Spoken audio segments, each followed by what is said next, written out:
Hello everyone, welcome to chemistry सोल्वर्स।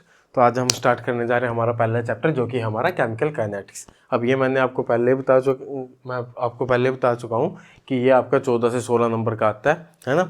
और इसमें ये आपके कुछ इंपॉर्टेंट टॉपिक्स हैं। जैसे सबसे पहले आपका ऑर्डर ऑफ रिएक्शन से आपका 2 या 4 नंबर का क्वेश्चन आ ही जाता है हमेशा, ठीक है। और अर्हेनियस इक्वेशन भी लगभग हर साल, नहीं तो हर दूसरे साल आपका अर्हेनियस इक्वेशन से भी कभी 4 नंबर में, कभी 2 नंबर में क्वेश्चन वो पूछते रहते हैं।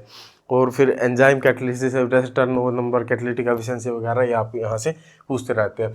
यूनिमोलिकुलर रिएक्शन से आपका रेट ऑफ एक्टिवेशन पूछ लेंगे, रेट ऑफ डीएक्टिवेशन पूछ लेंगे।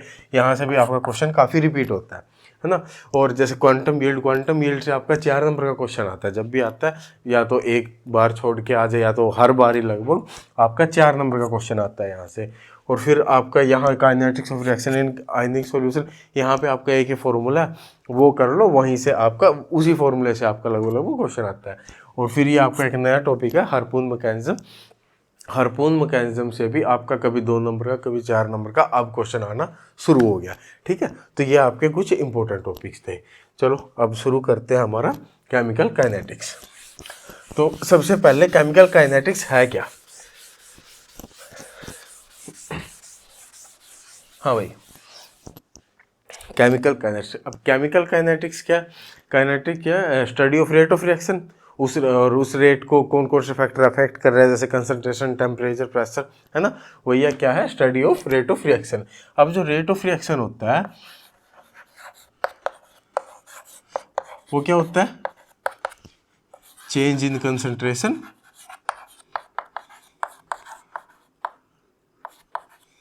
पर यूनिट टाइम, ठीक है।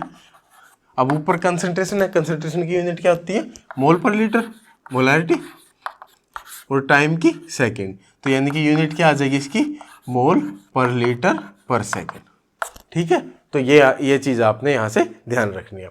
उसके बाद अब ये क्या है? आपका रेट ऑफ रिएक्शन। अब हमने कोई भी एक रिएक्शन ले ली, मान लो जैसे कि AA plus BB it will give C plus D, ठीक है। ये हमारी यहाँ भी एक कोई भी रिएक्शन है। अब आपको पढ़ना है, यहाँ से आपको जो चीज़ है वो ध्यान रखनी है, वो है डिफरेंशियल रेट इक्वेशन।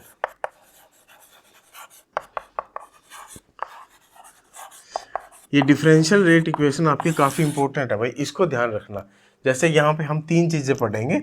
एक होता है आपका रेट ऑफ कंजप्शन, एक होता है आपका रेट ऑफ फॉर्मेशन, ठीक है, और एक होता है आपका रेट ऑफ रिएक्शन, ठीक है। यहाँ से आपका क्वेश्चन आ जाता है। अब रेट ऑफ कंजप्शन, कंज्यूम कौन होंगे? रिएक्टेंट। तो रेट ऑफ कंजप्शन आपका होता है रिएक्टेंट के लिए। रेट ऑफ फॉर्मेशन, फॉर्म कौन हो रहा है? प्रोडक्ट। तो वो होता है आपका प्रोडक्ट के लिए, ठीक है। और रेट ऑफ रिएक्शन किसके होगा? ये ओवरऑल होगा, वो आपका रिएक्टेंट की टर्म में भी हो सकता है, वो आपका प्रोडक्ट की टर्म में भी हो सकता है। अब रेट ऑफ कंजप्शन, जैसे हमें रेट ऑफ कंजप्शन A लिखना है, तो क्या लिखेंगे? -dA/dt, यानी कि A की कंसंट्रेशन में कितना चेंज आया पर यूनिट टाइम, तो उसका वो क्या हो जाएगा? वो रेट हो जाएगा। अब हमने यहाँ पे माइनस क्यों लगाया? अब जो रिएक्टेंट है वो क्या हो रहा है? वो रिएक्टेंट कंज्यूम हो रहे हैं। तो अब DA क्या होगा? DA होगा A2 माइनस A1। A2 आपकी फाइनल कंसंट्रेशन, A1 आपकी इनिशियल कंसंट्रेशन। तो रिएक्टेंट की जो फाइनल कंसंट्रेशन होगी वो क्या होगी? हमेशा वो इससे कम होगी। तो A2 हमेशा क्या होगा? A1 से कम होगा, ठीक है। और रेट आपका कभी भी नेगेटिव नहीं हो सकता, इसलिए हम यहाँ पे आगे रिएक्टेंट के टर्म में जब भी लिखते हैं तो आगे हम रेट के नेगेटिव लगा देते हैं। समझ में आ गया बात? तो ऐसे B की टर्म में अगर लिखें तो ये आ जाएगा -dB/dt, ठीक है। तो ये तो हुआ आपका रेट ऑफ कंजप्शन। अब रेट ऑफ फॉर्मेशन क्या होगा? C की फॉर्म में। अब यहाँ आ जाएगा dC/dt। ऐसे D की फॉर्म में अगर लिखे तो dD/dt, है ना। यहाँ पे पॉजिटिव ही रहेगा क्योंकि वो आपके क्या हो रहा है? फॉर्म हो रहा है। अब आते हैं रेट ऑफ रिएक्शन की बात। जो आपका रेट ऑफ रिएक्शन होगा, तो रेट ऑफ रिएक्शन आपका किसके इक्वल होगा? जो यहाँ पे ये स्टोइकोमेट्रिक कोफिशिएंट है वो सारे क्या हो जाएंगे? वो आगे आ जाएंगे, ठीक है। तो ये आ जाएगा -1/A/dA/dt, ठीक है। और अगर रेट ऑफ हर एक की हम रिएक्टेंट की टर्म में भी लिख सकते हैं, प्रोडक्ट की टर्म में भी लिख सकते हैं। तो ये क्या आएगा? -1/B/dB/dt, या फिर 1/C/dC/dt,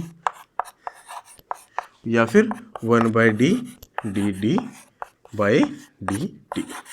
ठीक है, तो जो ये है आपकी पहली इक्वेशन जो आपको यहाँ से ध्यान रखनी है। ठीक है, अब ये कैसे आया सर, यहाँ पे आगे क्यों नहीं आया, यहाँ पे आगे क्यों आया, ये सब आपका एक्सटेंट ऑफ रिएक्शन की वजह से होता है। वो मैं यहाँ पे एक्सप्लेन नहीं करूँगा, वो ऐसे तो हमारा लेक्चर फिर ये 18-20 घंटे पे चला जाएगा, है ना। तो ये चीज़ है जो आपको क्या करनी है, ध्यान रखनी है। कई बार वो क्या करेंगे, क्वेश्चन में आपको बोल देंगे भाई रेट ऑफ फॉर्मेशन दे रखा है सी का, वहां से आपको पता होना चाहिए कि dc/dt की वैल्यू आपको दे रखी है। रेट ऑफ रिएक्शन पूछ लिया तो dc/dt की वैल्यू आप यहाँ पे रखोगे, 1/c आगे लगाओगे, आपका रेट ऑफ रिएक्शन आ जाएगा। ठीक है, इसलिए आपको ये इस वे में आपको ध्यान रखनी है। ठीक है, तो ये हुई आपकी डिफरेंशियल रेट इक्वेशन।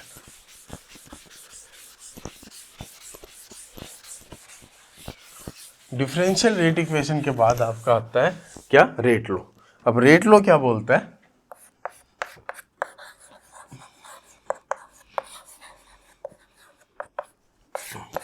रेट लो क्या बोलता है, रेट लो बोलता है कि जो आपका रेट ऑफ रिएक्शन होगा ना, मान लो कोई भी आपकी ए से आपकी कोई भी बी गई है, ए बी बी। ठीक है, तो जो आपका रेट ऑफ रिएक्शन होगा वो क्या होगा, वो डायरेक्टली प्रोपोर्शनल होगा concentration of reactant raise to the power some constant. ठीक है, concentration of reactant raise to the power some constant, कोई भी कांस्टेंट होगा। अब जरूरी नहीं है कि यहाँ पे जो स्टोइचोमेट्रिक कोएफिशिएंट है वही हो। ठीक है, कुछ भी कांस्टेंट हो सकता है वो।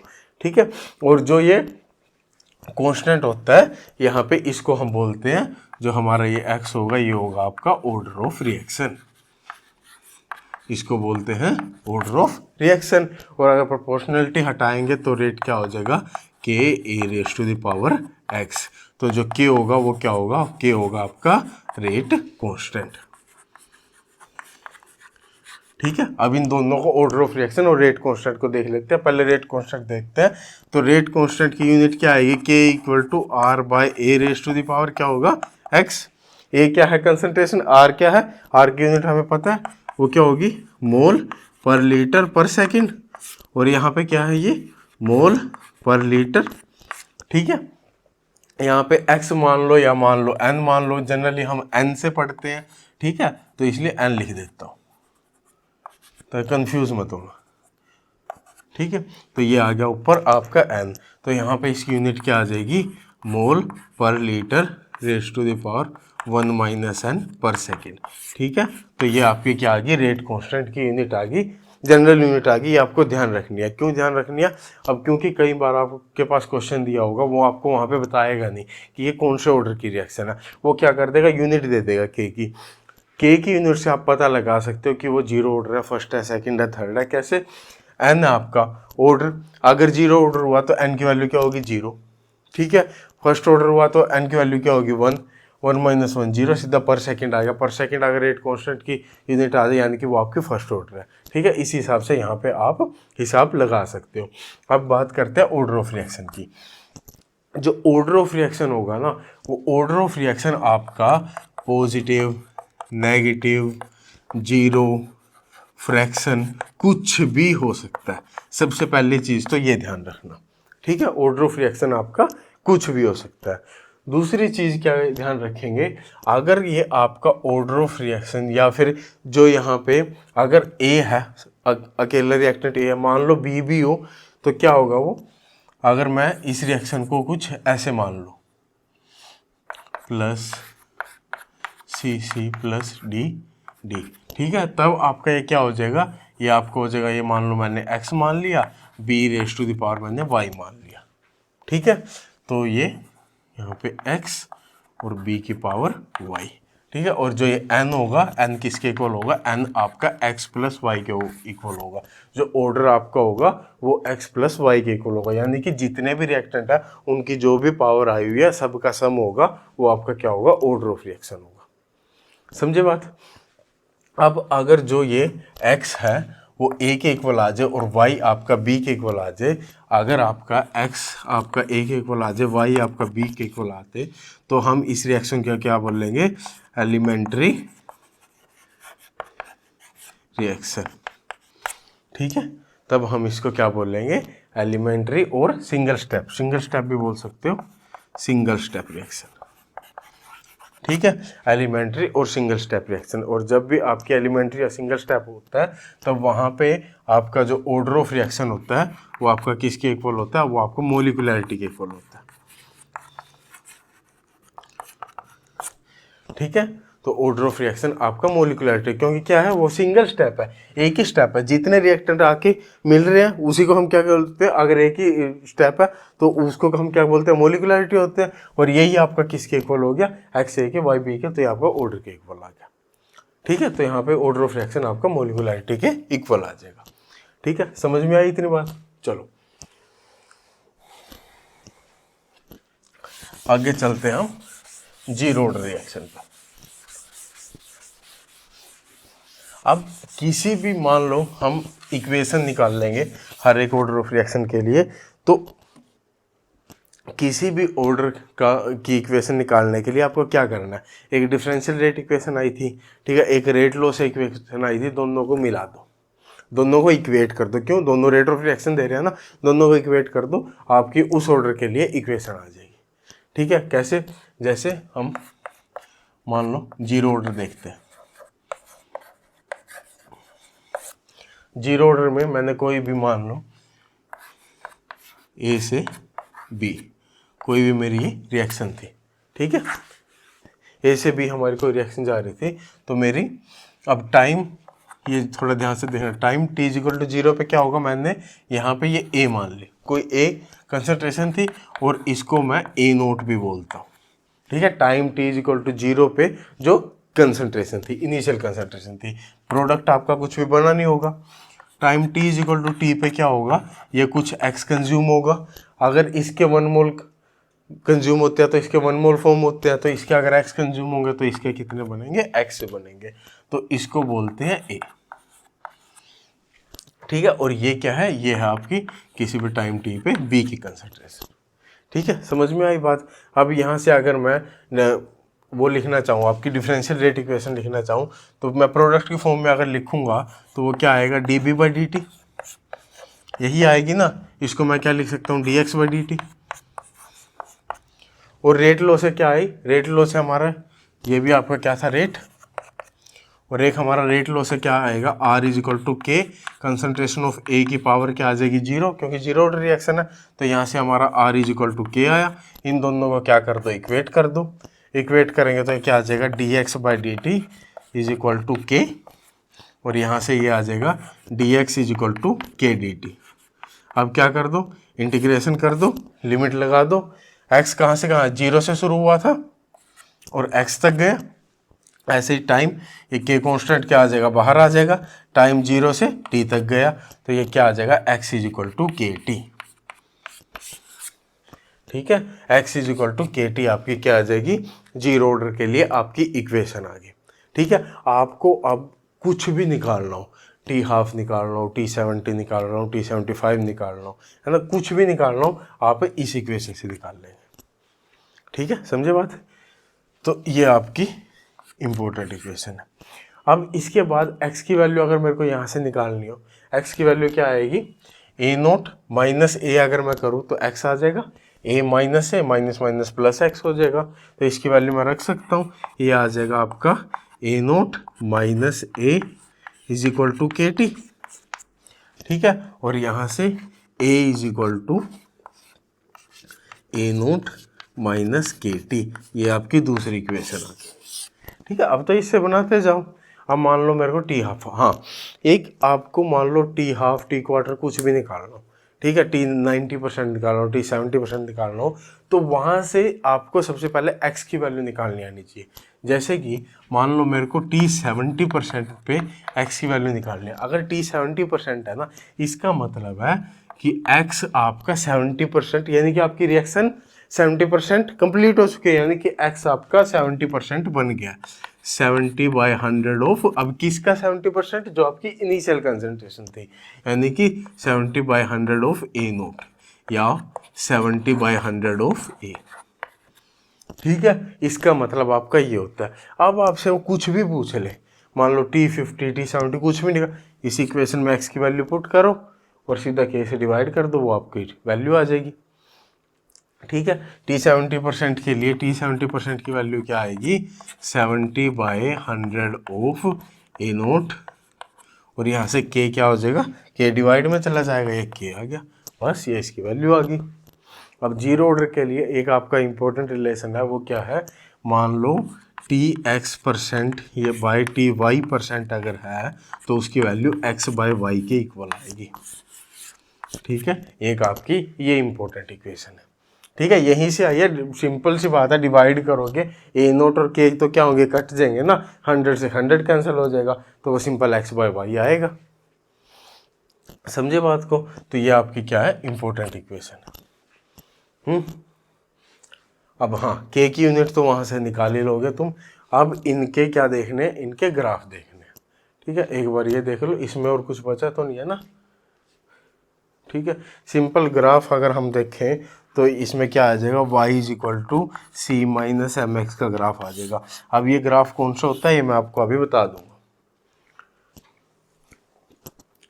ठीक है भाई, चलो अब एक बार ग्राफ देख लेते हैं।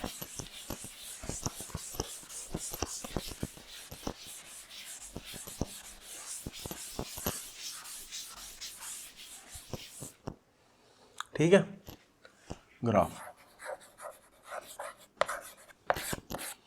तो सबसे पहला ग्राफ तो आपको हो जाएगा y = mx। अब यहाँ पे y = जो mx का ग्राफ होगा, ये आपका ओरिजिन से जाएगा। यहाँ पे इतना समझ जाओगे ना, ये x है और ये y है, मैं बार बार नहीं लिखूंगा। ठीक है, तो ये आपका ओरिजिन से आपका स्ट्रेट लाइन आएगा। ठीक है, जैसे कि x = kt आया था आपका, x = kt के लिए मान लो यहाँ पे x दे दिया, यहाँ पे यानी कि यहाँ पे b की कंसंट्रेशन दे दी। ठीक है, यहाँ पे टाइम दे दिया, तो इसके लिए ग्राफ पूछ दिया तो आपका ये आएगा। ठीक है, और m क्या है, m है आपकी स्लोप। ये आपकी स्लोप क्या होगी, स्लोप होगी आपकी m, यानी कि इसके लिए स्लोप क्या आ जाएगी, k की वैल्यू आपकी स्लोप आ जाएगी। ठीक है, उसके बाद सेकंड ग्राफ है y = mx + c का, mx + c। अब यहाँ पे k क्या आ गया, ये +c आ गया। ठीक है, ये c क्या होता है, ये आपका होता है y इंटरसेप्ट। ठीक है, c होता है ये y इंटरसेप्ट।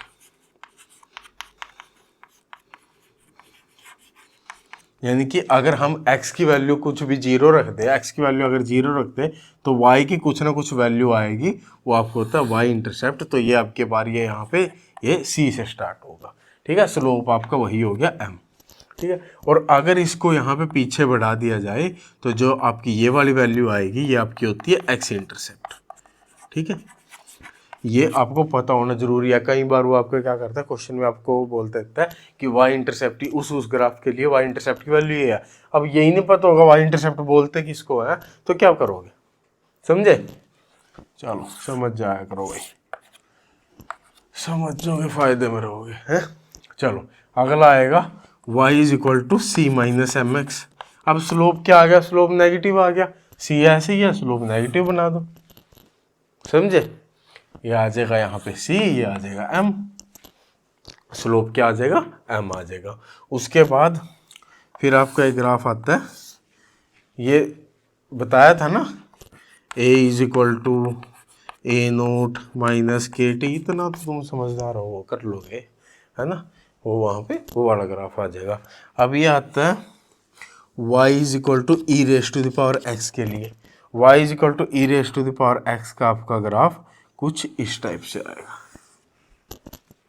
ठीक है, y = e⁻x कैसे आएगा, और y = e⁻−x का कैसे आएगा, वो आपका कुछ इस टाइप से आएगा।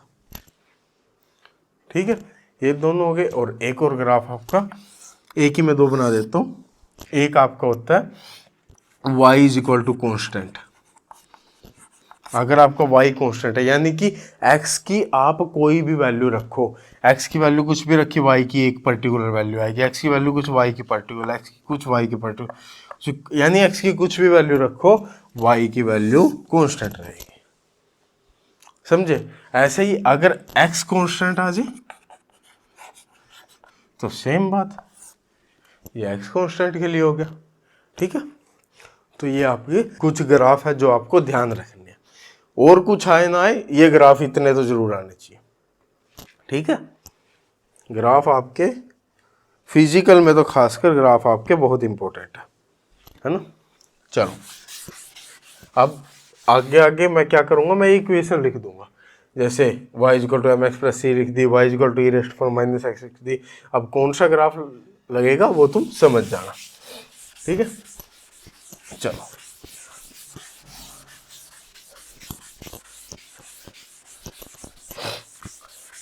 अब इसके बाद आपकी आती है first order equation. First order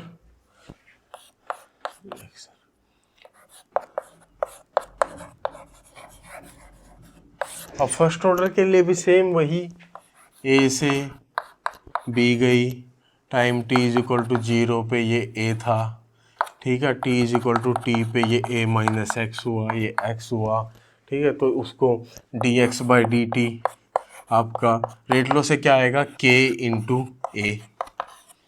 ठीक है, ये आपका नीचे आ जाएगा, इंटीग्रेट कर देना सीधा। मैं आपको क्या बता रहा हूँ, सीधा यहाँ से आपकी इक्वेशन आएगी a is equal to A naught into e raise to the power minus K T.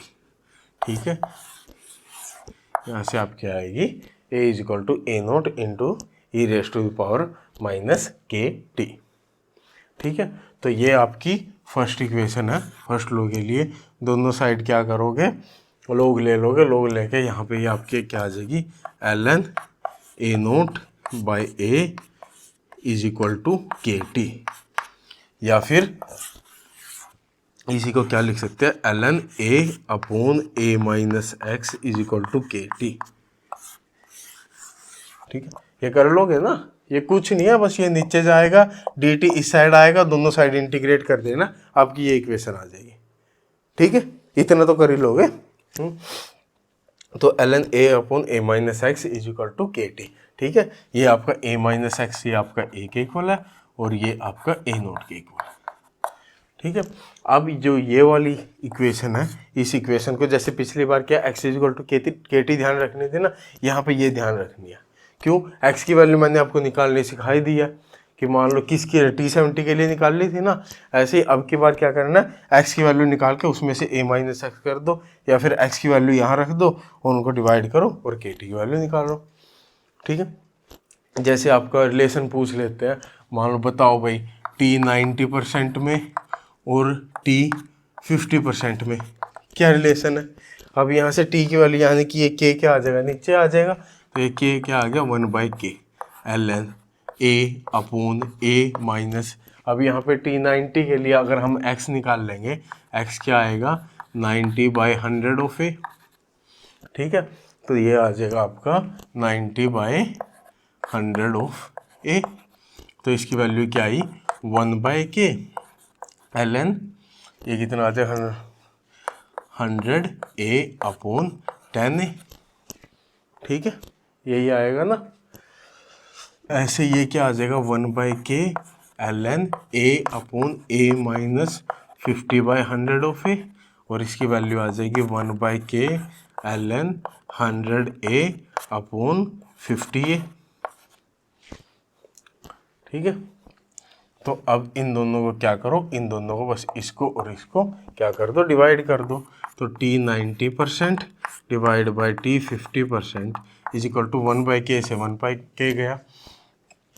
ठीक है, ये आपका क्या था, A से A गया, ये ln 10 बचा, ऊपर ln 10 बचा, नीचे क्या बचेगा, यहाँ से ये ln 2। ठीक है, ln 10/ln 2 आ गया। अब यहाँ से इसको कैलकुलेट करके निकाल लो। ठीक है, ठीक है, तो कोई भी रिलेशन आप यहाँ से क्या कर सकते हो, निकाल सकते हो।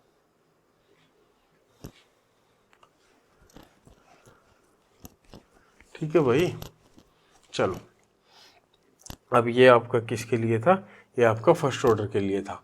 इसमें और कुछ तो नहीं पता। हाँ, टी क्वार्टर पता है ना, T 75% को टी क्वार्टर बोलते हैं, पता ही होगा। चलो ये आपका टी क्वार्टर वगैरह यहाँ से। अब इसमें T हाफ, हाँ एक पीछे मैं एक बात बताना भूल गया। अब जैसे यहाँ पे हम अगर टी हाफ निकाल लेंगे, टी हाफ की वैल्यू आएगी 0.693 डिवाइड बाई के, ठीक है। और जीरो ऑर्डर के लिए अगर हम देखें, जीरो ऑर्डर के लिए जो आपका टी हाफ होगा वो आएगा आपका ए नोट अपॉन 2 के। अब यहाँ पे एक चीज़ देख रहे हो, ये आपका डायरेक्टली प्रोपोर्शनल है, ठीक है, और यहाँ पे आपका डिपेंड कर नहीं रहा। इसका डायरेक्टली प्रोपोर्शनल का मतलब क्या है, यानी कि अगर आपकी इनिशियल मान लो ए नोट कंसंट्रेशन थी, ठीक है, और टी हाफ मैंने मान लिया आपका कितना था, 10 मिनट था, उसके बाद ये क्या हो जाएगी ए नोट बाई 2। अब की बार इनिशियल क्या होगी, ए नोट बाई 2 होगी, ठीक है, यानी कि ये क्या होगी आपकी हाफ होगी, तो आपका टी हाफ भी क्या हो जाएगा, वो हाफ हो जाएगा। ये 5 मिनट में क्या हो जाएगा, ये ए नोट बाई 4 पे आ जाएगा, ठीक है। लेकिन यहाँ पे आपका डिपेंड ही नहीं कर रहा, यानी कि अगर इनिशियली आपका ये ए नोट था और 10 मिनट आपका क्या था, टी हाफ था, तो जो अगला टी हाफ होगा वो भी 10 मिनट ही होगा, ठीक है, वो 10 मिनट ही होगा। क्यों? क्योंकि वो इनिशियल कंसंट्रेशन पे डिपेंड ही नहीं कर रहा।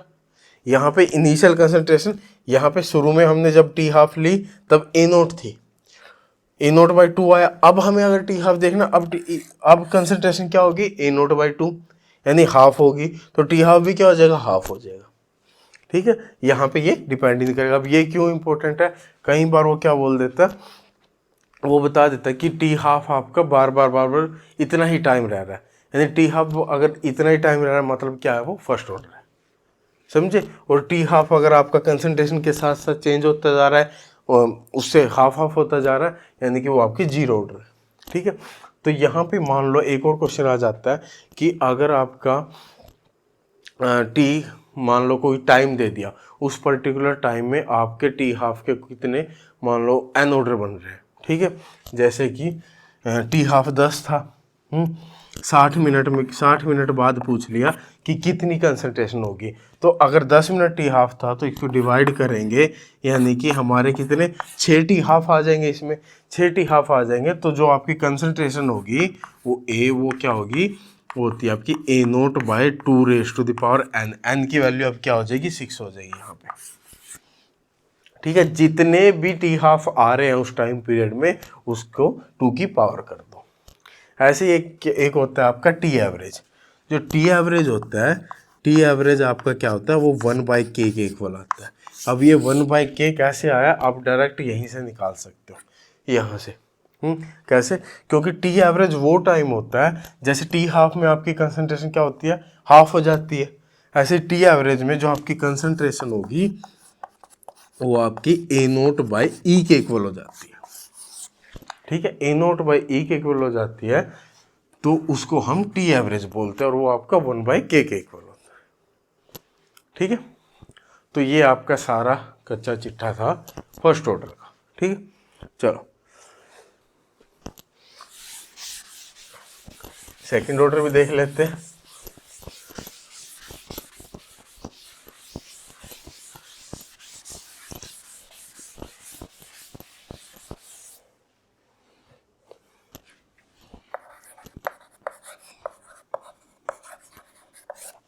अब सेकंड ऑर्डर के लिए आपका सेम वही मान लो, ठीक है। तो यहाँ पे जो आपकी इक्वेशन आती है वो क्या आती है, वो आती है आपकी 1/a minus 1/a naught is equal to KT, ठीक है। और आपको जनरल भी मैं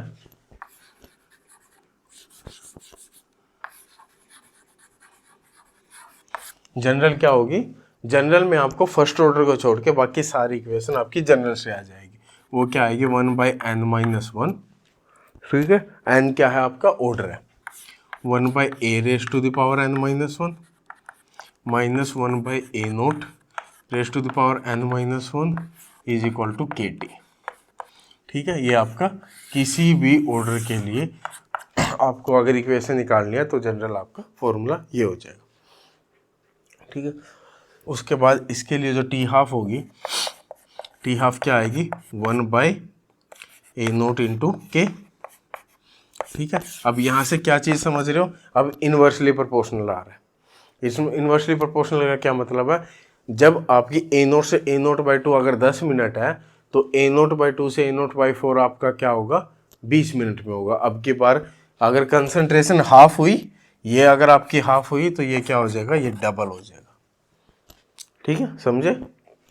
अब यहाँ पे जनरल अगर लिखे टी हाफ तो क्या आएगी, 2⁻n−1 -1/n−1 इंटू के इंटू A0⁻n−1। ठीक है, समझे। अब टी क्वार्टर के लिए, टी क्वार्टर में बस यहाँ 2 की जगह 4 कर दो, सारा सेम आ जाएगा।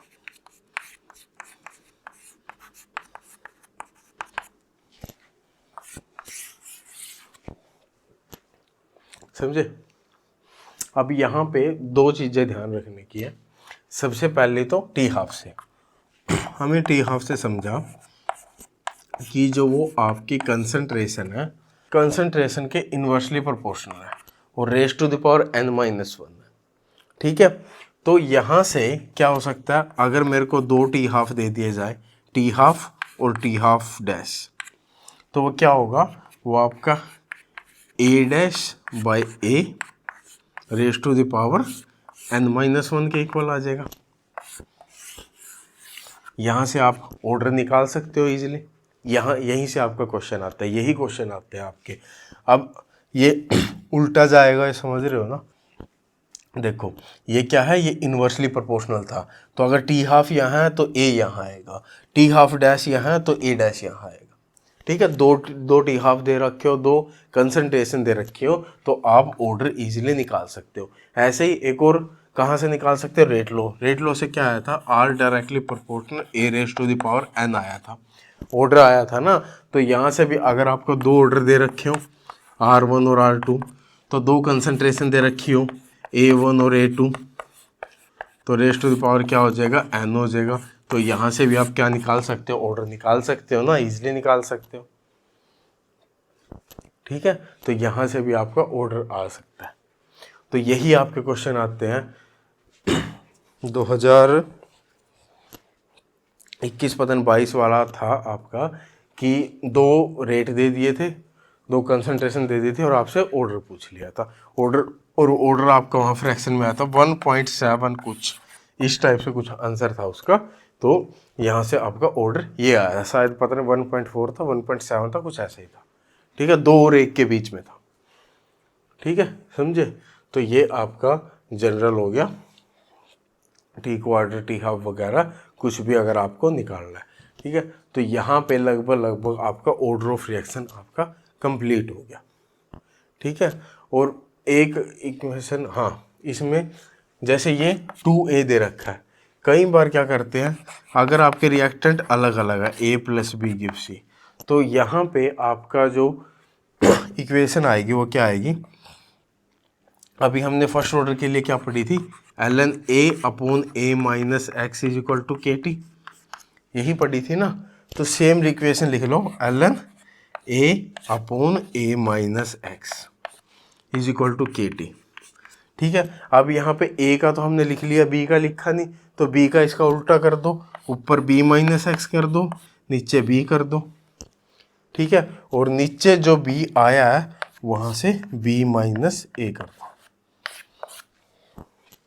ठीक है, तो ये आपकी इक्वेशन किसके लिए आ जाएगी, ये आपकी इक्वेशन आ जाएगी अगर आपके सेकंड ऑर्डर में रिएक्टेंट अलग अलग दे रखे हो। ठीक है, समझे बात। सूडो ऑर्डर रिएक्शन क्या होती है,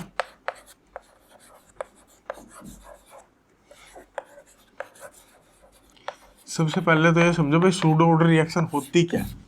जब कोई भी आपकी जो रिएक्शन होती है ना वो हायर ऑर्डर की होती है, लेकिन उसमें हम कुछ ना कुछ अप्रोक्सीमेशन लगा के उसको कम ऑर्डर में पढ़ते हैं।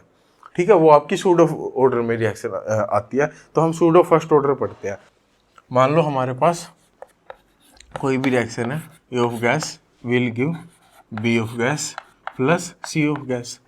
ठीक है, मान लो ए हमारी बी और सी गैस दे रही है, तो इनिशियली टाइम t = 0 पे क्या होगा, t = 0 पे ये हमारा कुछ ना कुछ होगा। अब गैस है, गैस को हम जनरली कंसंट्रेशन में ना लेके प्रेशर की टर्म में लेते हैं। तो मान लो इसका जो इनिशियल प्रेशर था वो क्या था, P इनिशियल था। हमें क्या मिलेगा, P इनिशियल और P फाइनल मिलेगा ना।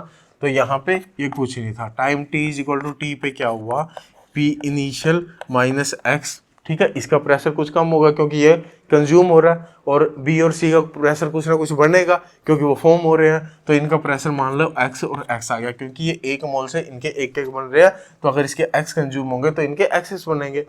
तो जो फाइनल, अब फाइनल हमें क्या होगा, फाइनल हमें एक कंटेनर के अंदर है ये, हमें उस कंटेनर का टोटल प्रेशर की रीडिंग मिलेगी ना हमें। तो जो हमें पी टोटल पता चलेगा, और पी टोटल किसके इक्वल है, पी टोटल इन तीनों में, जो तीनों गैस होगी, तीनों गैस का अलग अलग प्रेशर आ रहा है, तो तीनों गैस के प्रेशर से क्या होगा, जो सम आ रहा है वो हमें पी टोटल मिलेगा। यानी कि ये P initial minus x plus x ये गया, तो यानी ये आ गया पी इनिशियल प्लस एक्स के इक्वल हो गया, ठीक है। ये आपका बी टोटल हो गया। अब जो हमारे, अब ये सूडो फर्स्ट ऑर्डर में पढ़ रहे हैं हम, तो उसके लिए हमारा क्या होता है, ln a upon a minus X is equal to K T, यही होता है ना। तो अगर मैं प्रेशर की टर्म में लिखूँ ln p इनिशियल, क्योंकि ये आपका a की टर्म में चल रहा है ना, a की टर्म में चल रहा है, तो ये आ जाएगा divide by p initial minus X is equal to K T. अब डायरेक्टली यहाँ से मैं x की वैल्यू निकाल सकता हूँ, x की वैल्यू क्या आएगी, P T minus P I, ठीक है। वो वैल्यू यहाँ पर रख दो, तो वो वैल्यू यहाँ पर रखेंगे, तो ln P I divide by P I minus x, यानी कि P I 2pi minus P T, 2pi minus P T पता है कैसे हुआ, x की वैल्यू माइनस पी टी और minus minus plus P I, तो एक पी आई और एक पी आई, 2 PI हो गए, ठीक है। Minus P T is equal to K T के इक्वल आ गया,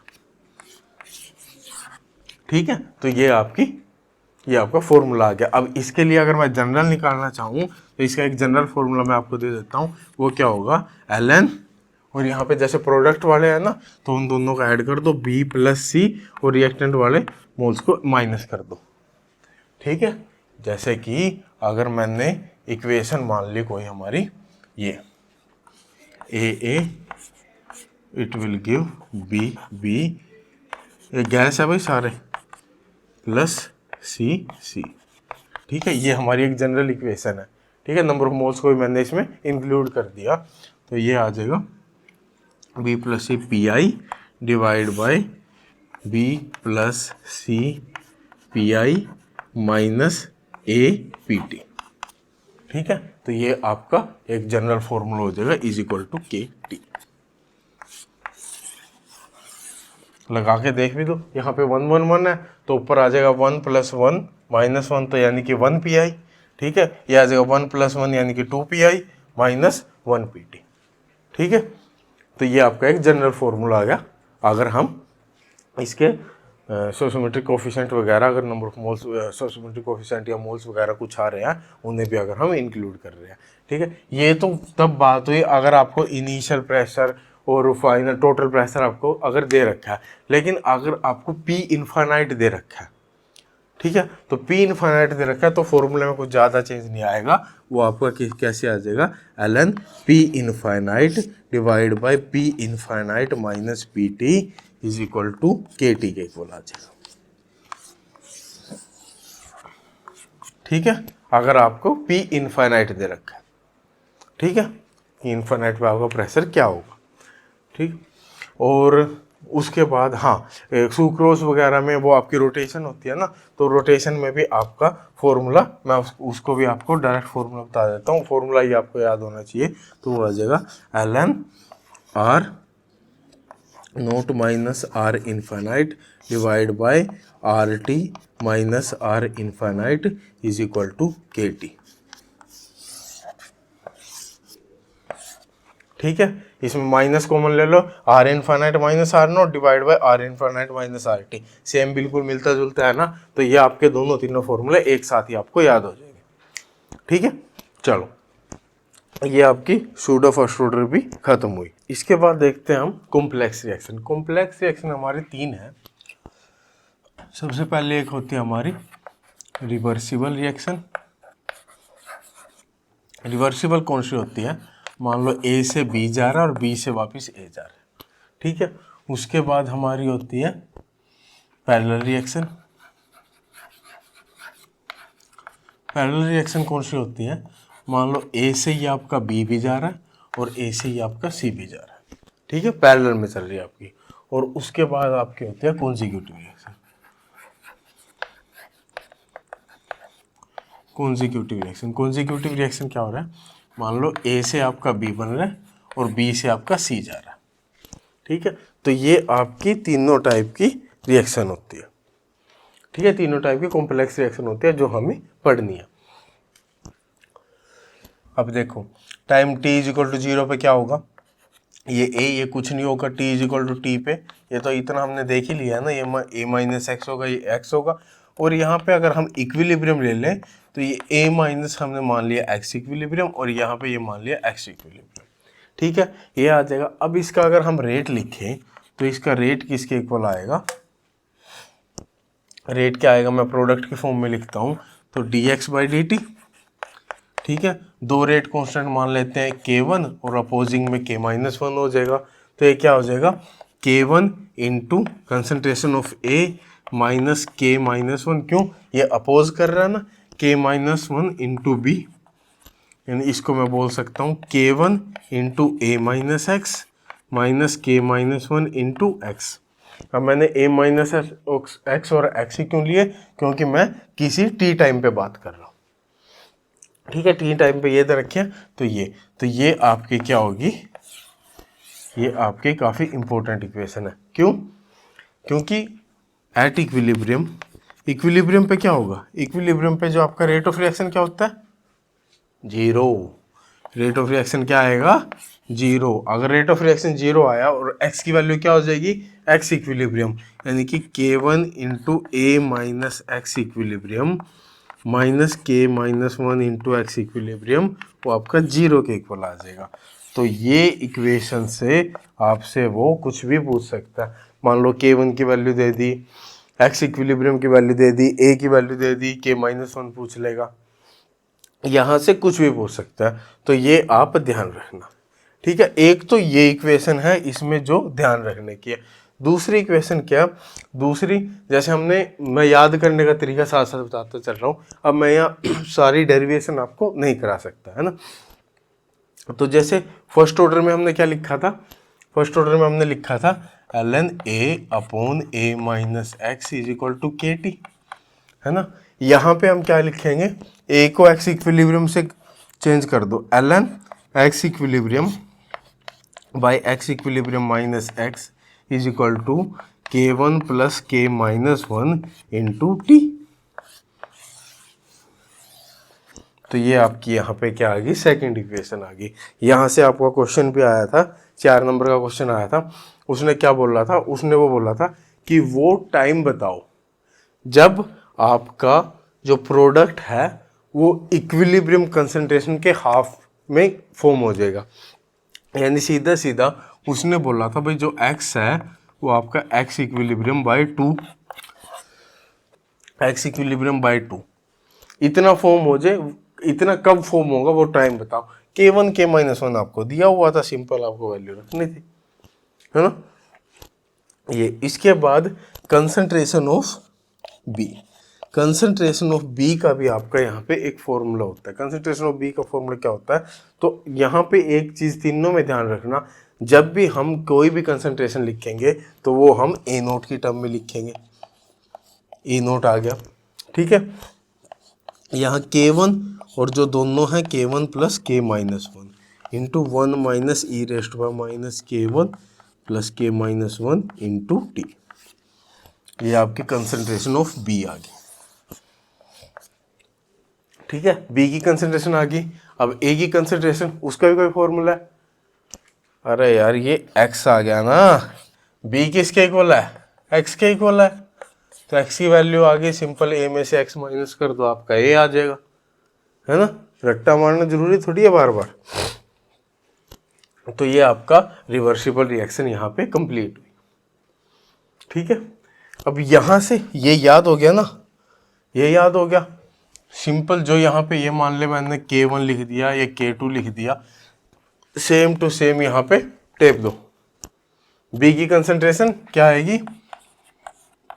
वही k1 into A naught divide by k1। अब यहाँ पे k -1 था, यहाँ k2 है, तो k2 into 1 minus e raise to the power minus k1 plus k2 into T.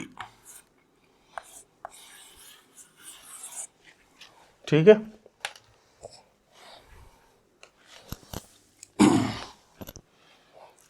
ये b आ गया। c सेम टेप दो, यहाँ k1 था, b के टाइम में k1 था ना, तो c के टाइम पे क्या आएगा k2 लिख दो, k2 into A naught divide by k1 plus k2 into 1 minus e raise to power minus k1 plus k2 into T. ये आ गया b और c। अब यहाँ से एक चीज़ नोट करो, b और c में क्या फ़र्क है, केवल k1 और k2 का, बाकी तो सब सेम है। अगर मैं दोनों को डिवाइड करूँ, कंसंट्रेशन ऑफ b, कंसंट्रेशन ये क्या आ जाएगा k1 बाय k2। एक इक्वेशन आपकी ये आ गई ना। अब यहाँ पे ये तो देख लो, time t is equal to 0 पे क्या था, ये a था, ये कुछ नहीं था।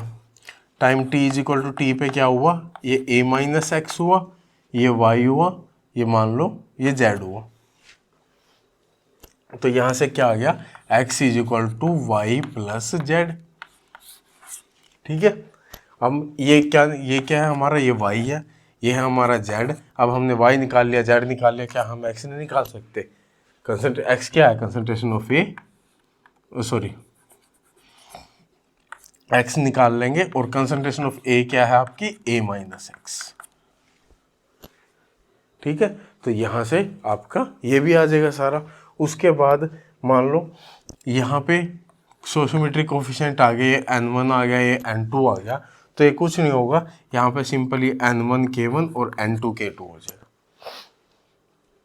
ठीक है, अब सिंपल वैसे ही अगर परसेंटेज निकालनी है, जो ऊपर जितना अमाउंट उसका है वो लिख दो और डिवाइड बाय टोटल लिख दो, परसेंटेज आ जाएगी ना, फ्रैक्शन आ जाएगी, वो इंटू 100 कर दो, फिर परसेंटेज आ जाएगी। ठीक है, परसेंटेज ऑफ बी अगर मेरे को निकालना है तो क्या आ जाएगा, n1 k1 divide by n1 k1 plus n2 k2 into 100। ये आपकी परसेंटेज आ गई। ठीक है,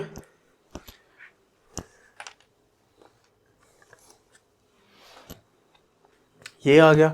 अब इसके ग्राफ भी देख लो, इसके ग्राफ अगर मैं देखूं, ठीक है, तो यहाँ पे मान लो कंसंट्रेशन है, यहाँ पे टाइम है। अब सबसे पहले देखते हैं ए क्या है, रिएक्टेंट क्या होगा, कंज्यूम होगा, पहले ज़्यादा अमाउंट में था, ठीक है, फिर कम होता चला गया।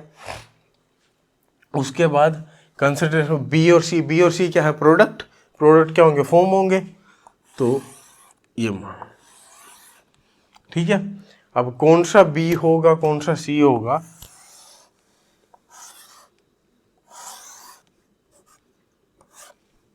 ठीक है। अगर मेरा K1 ग्रेटर देन K2 है, K1 ग्रेटर देन K2 है, तो आपका क्या हो जाएगा, B ज़्यादा फॉर्म होगा, C कम होगा, ये A होगा। अगर K2 ग्रेटर देन K1 है तो C ज़्यादा फॉर्म होगा, फिर B कम होगा और ये A होगा। ठीक है, ये आपकी रिवर्सिबल और पैरेलल रिएक्शन दोनों कंप्लीट हुई। ठीक है, अब हमारी बचती है कॉन्जिक्यूटिव रिएक्शन। चलो भाई, मान लो ये K1 है, ये है K2, ठीक है। A से आपका B गया, B से C, तो वही time t is equal to 0 पे क्या होगा, ये A है, यहाँ पे कुछ नहीं है, time t is equal to t पे मान लो ये x बचा, ये y और ये z। तो सबसे पहली इक्वेशन तो क्या आ गई, जो आपका A होगा वो आपका x plus Y plus Z के इक्वल आएगा। A क्या है, A है आपका A नोट के इक्वल, x है आपका A के इक्वल, ये आपका B और ये है आपका C। ठीक है, ये आ गया। अब यहाँ से इसको इतना छुपा लो, ये क्या हो गया, फर्स्ट ऑर्डर हो गया ना। फर्स्ट ऑर्डर के लिए क्या है, A is equal to A naught into e raise to the power minus K1t। ये आपकी पहली इक्वेशन आ गई, है ना, कंसंट्रेशन ऑफ बी। अब यहाँ पे बी निकालने के लिए एक बात याद रखना कि जो बी होगा ना उसमें आपकी जो बी की इक्वेशन आएगी उसमें आपकी सारी चीज़ें नेगेटिव होंगी। जैसे कि ए नोट के टर्म में तो आएगा K1 divide by K2 minus K1, और यहाँ पे e raise to the power minus K1t minus e raise to the power minus K2t। ये आपका बी है। आपके पास ए नोट है, ए है, बी है, सी निकाल लोगे, ठीक है, आसानी से निकाल लोगे, हो गया वो। उसके बाद इसका हाँ, एक जैसे ही आपका मान लो ए से बी बना, बी से सी गया, है ना, अब बी से आपका बी आपका जैसे फॉर्म हो रहा है और कंज्यूम भी हो रहा है, दोनों हो रहा है, तो बी की एक क्या होगी, एक मैक्सिमम कंसंट्रेशन होगी, उसको हम बोलते हैं बी मैक्स। जो वो बी मैक्स होगी ना वो क्या होगी, वो होगी आपकी ए नोट के टर्म में होगी सबसे पहले तो, ठीक है, फिर यहाँ आएगा K1 बाई K2। अब K2 को क्या रख दिया, नीचे रख दिया, K2 को आया गुस्सा, K2 गया सिर पे बैठ गया उसके, ठीक है, लेकिन K2 को शांत करना था, शांत करने के लिए डिवाइड करना पड़ेगा। अब अगर K2 से ही डिवाइड कर दे तो K2 बाई K2 तो वो तो 1 बना दिया, तो उसका कुछ फायदा नहीं हुआ, तो यहाँ से K2 में से K1 माइनस कर दिया। तो ये आपका याद करने का, ये मेरा तरीका है याद करने का, तुम अपना कुछ भी बना सकते हो, है ना, ठीक है। ऐसे ही जब वो बी मैक्सिमम पे गया ना तो किसी एक पर्टिकुलर टाइम पे जाएगा वो, तो उसको बोलते हैं टी मैक्स। अब टाइम है तो यूनिट क्या आएंगी, सेकंड में आएंगी, ठीक है, सेकंड में आएगी, हमें सेकंड में यूनिट लेके आनी है। ये है रेट कांस्टेंट, ठीक है, फर्स्ट ऑर्डर है तो इनकी यूनिट है पर सेकंड,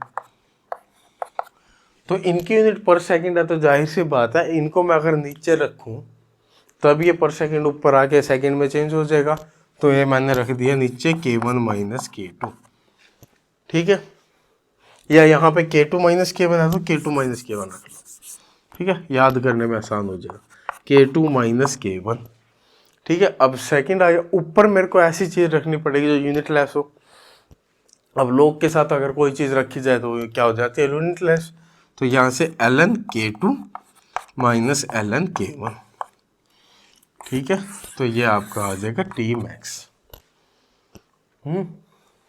अब इसके देख लो ग्राफ, ठीक है, सबसे पहले ए रिएक्टेंट है, कंज्यूम होगा, ये आ गया ए,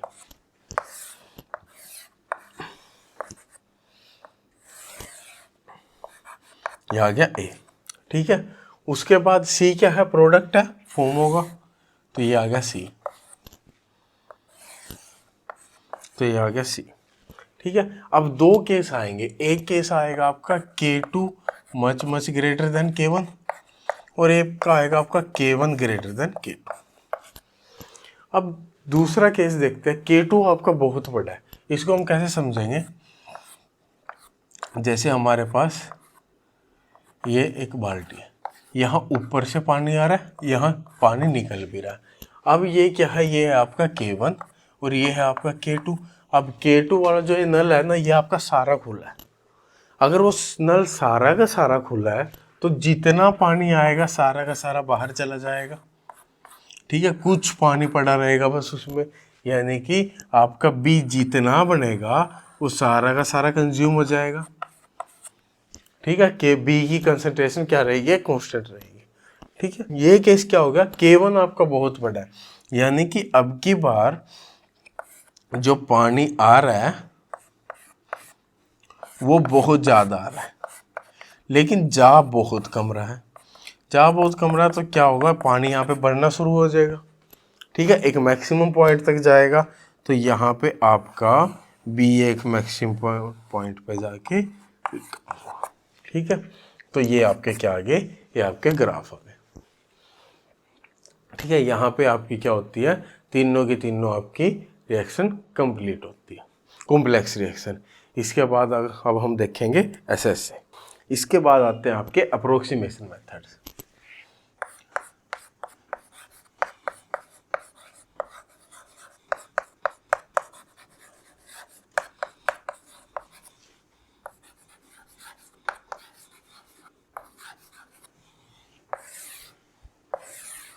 हाँ भाई, इसके बाद आपके अप्रोक्सीमेशन मेथड। अप्रोक्सीमेशन मेथड हम क्यों यूज़ करते हैं, तो जब भी हमारे पास कॉम्प्लेक्स रिएक्शन आ जाती है ना, तो कोई भी आपके पास कोई भी अगर केमिकल रिएक्शन है, अगर वो सिंगल स्टेप है, ठीक है, तब तो आप क्या उसका रेट ऑफ रिएक्शन आराम से निकाल दोगे। हमें ये पता है ना, जो हमारा स्लो स्टेप होता है, स्लो स्टेप से ही हमारा रेट ऑफ रिएक्शन निकलता है। तो जब भी हम रेट निकालते हैं, हमारा स्लो स्टेप से निकालते हैं, तो कई बार उसमें कुछ इंटरमीडिएट स्पीसीज आ जाती है, लेकिन हम रेट ऑफ रिएक्शन हम किसकी टर्म में निकालते हैं, रिएक्टेंट या प्रोडक्ट की फॉर्म में। तो वहाँ पे हमें उन इंटरमीडिएट स्पीसीज को ख़त्म करने के लिए वहाँ पे हमें ज़रूरत पड़ती है अप्रोक्सीमेशन मेथड्स की। ठीक है, समझ में आ गई बात। अब अप्रोक्सीमेशन मेथड है आपके दो, ठीक है, एक तो स्टेडी स्टेट अप्रोक्सीमेशन, एक इक्विलिब्रियम। ठीक है, इक्विलिब्रियम अप्रोक्सीमेशन। अब इसमें क्या आएगा, मान लो अगर आपके पास एग्जांपल से कर लेते हैं, ठीक है,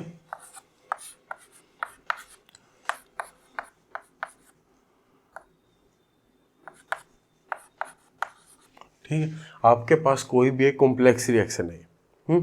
अब ये आपका इक्विलिब्रियम है, ये आपका फास्ट स्टेप है, ये आपका स्लो स्टेप है। ठीक है, फास्ट है, स्लो स्टेप है। अब इसका अगर मैं रेट लिखने जाऊं तो इसका रेट क्या होगा, रेट होगा इसका K2 into C, concentration of C, यही होगा ना, क्योंकि स्लो स्टेप से ही हम रेट लिखते हैं। लेकिन सी क्या है आपका, यहाँ पे सी आपकी कोई इंटरमीडिएट स्पीसीज है। हमें जो रेट ऑफ रिएक्शन चाहिए वो या तो रिएक्टेंट्स की टर्म में चाहिए, या प्रोडक्ट की टर्म में, या ए और बी की फॉर्म में, या पी की फॉर्म में आना चाहिए। तो यहाँ पे मैं दो अप्रोक्सीमेशन मेथड आपके यूज़ कर सकता हूँ। एक तो आएगा आपका इक्विलिब्रियम और दूसरा आएगा आपका एसएसए। ठीक है, कुछ आवाज़ें वगैरह आ रही हो बाहर गली से तो इग्नोर कर देना, ठीक है। चलो अब क्या आएगा, यहाँ पे इक्विलिब्रियम से आपको पता है, अगर आप यहाँ पे इक्विलिब्रियम लगाओ तो के इक्विलिब्रियम आपका किसके इक्वल आएगा, वो आएगा फॉरवर्ड डिवाइड बाय बैकवर्ड। ठीक है, यानी कि कंसंट्रेशन ऑफ प्रोडक्ट जो कि आपका C divide by concentration of reactant, वो है आपकी ए और बी। ठीक है, यही आएगा ना। यहाँ से मैं क्या कर सकता हूँ, मैं सी की कंसंट्रेशन इजी निकाल सकता हूँ। तो सी की मेरी कंसंट्रेशन किसके इक्वल आएगी, वो आएगी K1 by K of -1 into में concentration of A into concentration of B, ये आ गई। अब मैं इसकी वैल्यू डायरेक्ट यहाँ पे क्या कर सकता हूँ, पुट कर सकता हूँ, मेरा रेट ऑफ रिएक्शन आ जाएगा। तो एक तो आपका ये मेथड हो गया। दूसरा मेथड क्या होगा, हमारा स्टेडी स्टेट अप्रोक्सीमेशन। अब ऐसे होता है, ऐसे क्या बोलता है, ऐसे बोलता है कि जो आपकी इंटरमीडिएट स्पीसीज होती है ना, उसके लिए इंटरमीडिएट स्पीसीज एक कांस्टेंट अमाउंट में रहती है। ठीक है, यानी कि भाई जो उसका रेट ऑफ फॉर्मेशन होगा और उसका रेट ऑफ कंजप्शन होगा वो इक्वल होगा। या फिर ये बोल लो कि जो इंटरमीडिएट स्पीसीज है उसके लिए आपका ओवरऑल रेट होगा वो क्या होगा, 0 होगा, है, कुछ भी बोल लो अपने कन्वीनियंस के हिसाब से। ठीक है, तो इसके लिए आपका क्या होगा, जो रेट ऑफ फॉर्मेशन होगा इंटरमीडिएट स्पीसीज का, किसी भी इंटरमीडिएट स्पीसीज के लिए, वो क्या होगा, रेट ऑफ कंजप्शन के इक्वल होगा उस इंटरमीडिएट स्पीसीज के लिए, है। तो यही मैं स्टेडी स्टेट अप्रोक्सीमेशन, यहाँ इंटरमीडिएट क्या है हमारे पास, सी के लिए लगा सकता हूँ। तो ये सी आपका कहाँ कहाँ फॉर्म हो रहा है, K1 में फॉर्म हो रहा है ना। तो रेट कॉन्स्टेंट K1 के लिए इसका रेट ऑफ फॉर्मेशन क्या आएगा, K1 into A into B. ठीक है, ये आपका किसके इक्वल होगा, इसके रेट ऑफ कंजप्शन के लिए। कंज्यूम कहाँ हो रहा है, बैकवर्ड स्टेप में हो रहा है, बैकवर्ड में हो रहा है, तो ये आ जाएगा K ऑफ -1 इंटू सी।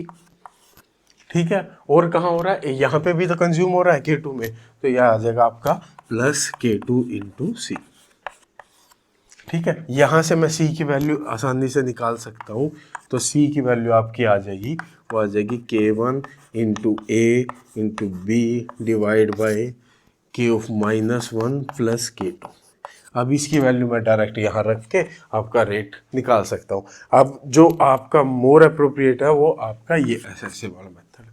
ठीक है, अब एग्ज़ाम में कौन सा लगाना है कौन सा नहीं लगाना, वो आपको ऑप्शन देख के चेक करना पड़ेगा। कई बार क्या आता है, कई बार आपका ये स्टेप लगा के आपका ऑप्शन में से आंसर आ जाता है, कई बार आपका ये लगा के आ जाता है, दोनों में से कभी नहीं आया। हाँ, अगर दोनों में से आया तो आप ये फॉलो करोगे, ठीक है, ये फॉलो करके जो भी आपका आंसर आएगा वो आप वो आंसर लगाओगे, ठीक है। समझ में आई बात?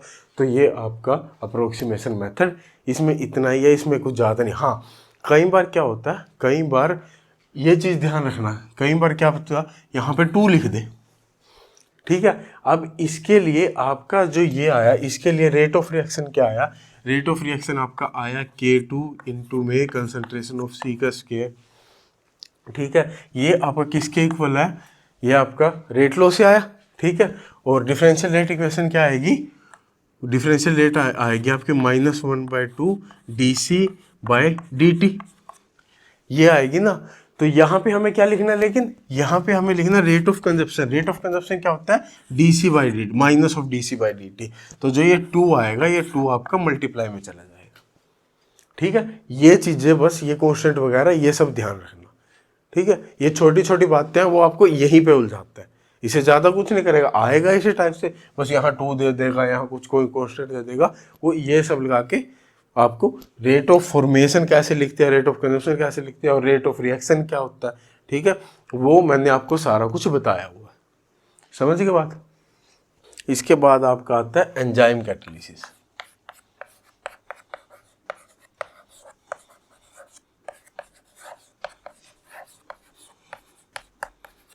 ठीक है, ये आपका क्या है, इंपॉर्टेंट टॉपिक है, यहाँ से आपके क्वेश्चन आते हैं। अब एंजाइम कैटालिसिस में आपको 2-4 चीज़ें, इसकी पूरी डेरिवेशन क्या है क्या नहीं है कोई ज़्यादा ज़रूरत नहीं है, आपको जो सारी टर्म्स है उन सारी टर्म्स का पता होना चाहिए कि ई नोट क्या है, ई क्या है, एस क्या है, ई एस क्या है, ठीक है, ये सब पता होना चाहिए। इसके साथ साथ जो इसका रेट आ रहा है उस रेट का पता होना चाहिए, टर्नओवर नंबर किसे कहते हैं वो पता होना चाहिए, ठीक है, कैटालिटिक एफिशिएंसी किसे कहते हैं वो पता होना चाहिए। बस ये सब छोटी छोटी बातें आपको पता होनी चाहिए।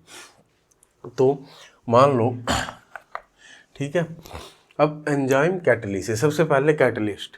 कैटलिस्ट क्या होता है, कैटलिस्ट आपका रेट ऑफ रिएक्शन को बढ़ा भी सकता है घटा भी सकता है, एक अल्टरनेट पाथ उसको प्रोवाइड कर देता है, ठीक है, वो आपको, और उसका खुद पे उसका कोई इम्पैक्ट नहीं आता, खुद पे कंसंट्रेशन में उसकी कोई इफेक्ट नहीं आता, तो वो आपका क्या होता है, वो आपका होता है कैटलिस्ट। पॉजिटिव भी हो सकता है, नेगेटिव भी हो सकता है। इसके साथ साथ कुछ चीज़ें कैटलिस्ट के बारे में, कि कैटलिस्ट कभी भी किसी भी जो thermodynamic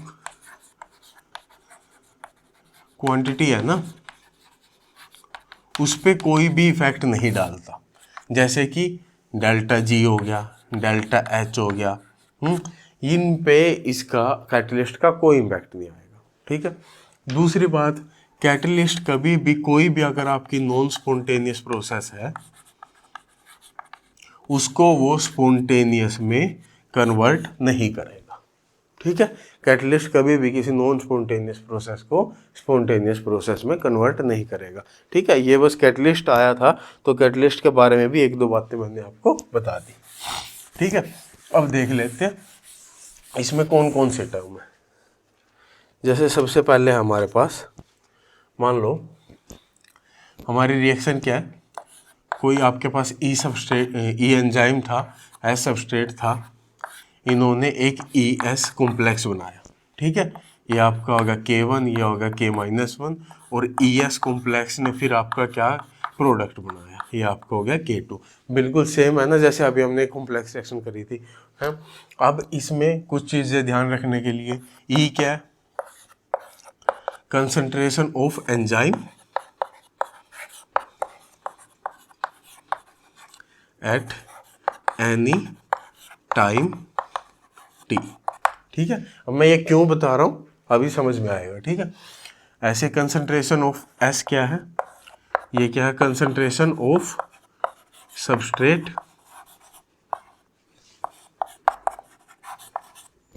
at any time T, ठीक है। भाई मैं बोल भी रहा हूँ साथ साथ, ठीक है, तो राइटिंग वगैरह का मत बोल देना कि राइटिंग अच्छी नहीं है, ये नहीं है, वो नहीं है, वो पता है मेरे को ये अच्छी नहीं है, ठीक है, तभी मैं साथ साथ बोल भी रहा हूँ, ठीक है। ई एस क्या है, concentration of enzyme substrate complex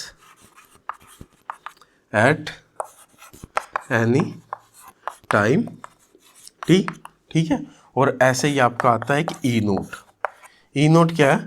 concentration of enzyme at T is equal to 0 और इनिशियल में जो आपका एंजाइम था उसकी टोटल कंसंट्रेशन क्या थी। अब यहाँ से आपको क्या चीज़ समझ में आई कि जो मान लो इनिशियली आपके ई नोट थे, ठीक है, इनिशियली आपके कितने थे? ई नोट थे। उसमें से कुछ ने तो क्या कर लिया, सबस्ट्रेट के साथ ही कॉम्प्लेक्स बना लिया, ठीक है, और कुछ क्या पता ऐसे ही हो। तो एक तो आपका ये रिलेशन आ गया, ये ध्यान रखना है, ठीक है, एक आपका ये रिलेशन आ गया। दूसरा, यहाँ से अगर मैं रेट निकालना चाहूँ तो रेट क्या आएगा? K2 इंटू ई एस, यही आएगा ना। अब ई एस क्या है? ई एस आपका इंटरमीडिएट स्पीशीज है। अब यहाँ पे मैं क्या कर दूंगा, ई एस पे मैं इस पे एस एस से लगा दूंगा, सिमिलर जैसे पीछे लगाया था। बीच में एक बार आपकी ये इक्वेशन भी यूज होगी, वो भी डाल दूंगा। जो आपका रेट होता है वो क्या आएगा? अब रेट है, जो आपका रेट होगा उसकी रेट की जो मैक्सिमम वैल्यू होगी उस मैक्सिमम वैल्यू से क्या रहेगा? हमेशा कम रहेगा। यानी रेट क्या रहेगा? जो रेट की मैक्सिमम वैल्यू होगी उससे कम रहेगा, ठीक है।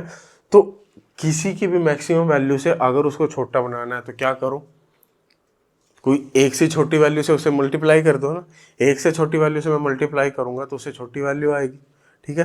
जैसे 2 है, 2 को मैं अगर 0.5 से मल्टीप्लाई करूँ तो क्या आएगा? 1 आएगा ना, 2 से छोटा आएगा। तो ऐसे ही मैंने इसको मान लिया कि मैं 5/7 से मल्टीप्लाई कर रहा हूँ, ठीक है, मैंने मान लिया। मेरा बस याद करने का तरीका है ये, ठीक है। अब देखो, अगर डायरेक्ट ऐसे लिखने गया था तो मैं थोड़ा सा कंफ्यूज हो गया था, भाई क्या वैल्यू आ रही थी, लेकिन मेरे को ऐसे याद है, ठीक है। तो 5/7 को, अब 5/7 ही क्यों यूज किया? क्योंकि जो 5 है ना वो एस के जैसा लग रहा है, एस इसमें आएगा। अब वो 5/7 को मैं 5/5 + 2 लिख सकता हूँ, है ना। तो 5/5 + 2 लिख दो तो ये आ जाएगा 5 यानी कि s divide by s plus, अब यहाँ पे 2 है, 2 को मैंने क्या मान लिया? km मान लिया, ठीक है। 2 को मैंने मान लिया km। अब क्या km क्या है? माइकल मेंटन कांस्टेंट, ठीक है। km आपका क्या है? माइकल मेंटन कांस्टेंट है। और जो km की वैल्यू होती है वो क्या होती है? वो आपकी होती है जहाँ पे भी आपका जो ये एंजाइम सबस्ट्रेट पहले कंज्यूम हो रहा है, कहाँ कहाँ कंज्यूम हो रहा है? बैकवर्ड में कंज्यूम हो रहा है तो K-1, और फॉरवर्ड यहाँ पे K2 में कंज्यूम हो रहा है तो प्लस आपका यहाँ पे आ जाएगा K2, ठीक है, डिवाइड बाय, और जिस स्टेप में वो आपका फॉर्म हो रहा है, फॉर्म आपका हो रहा है K1, ठीक है। तो ये आपकी हो जाएगी Km की वैल्यू, ये भी आपको ध्यान रखना है, ठीक है। एक आपको ये ध्यान है, मैं सारे बॉक्स के अंदर डालता जा रहा हूँ जो जो चीज़ें आपको याद रखनी है, ठीक है। अब यहाँ पे आर मैक्स, जो आर मैक्स होता है ना, मैक्सिमम रेट कब जाएगा? तो वो तब जाएगा ना जैसे आपके इनिशियली जितने भी आपके एंजाइम है वो सारे के सारे इन्वॉल्व हो जाए, ठीक है। अगर सारे इन्वॉल्व हो जाएंगे तो तभी तो आपका रेट मैक्सिमम जाएगा। तो ये आपका होता है K2 ई note,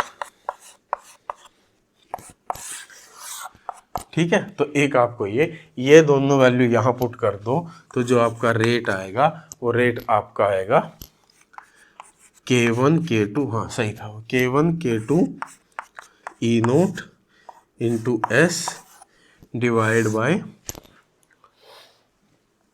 K1 S plus K-1 plus K2, ठीक है। तो ये आपका आ जाएगा रेट, ठीक है।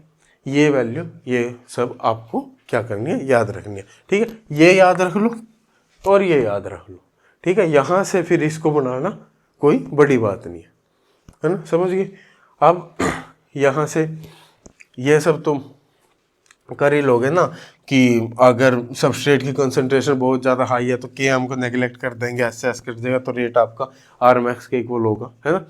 और एक इसमें आपका वो हो जाता है कि आपका रेट आर मैक्स बाई 2 के इक्वल कब होगा, ठीक है। तो अगर वो आपका Km आपका S के इक्वल हो अगर के एम आपका एस के इक्वल आ जाए तो ये एस प्लस एस 2s आ जाएगा, एस से एस कट जाएगा, तब आपका आर है आर मैक्स बाई 2 के इक्वल हो जाएगा, है ना।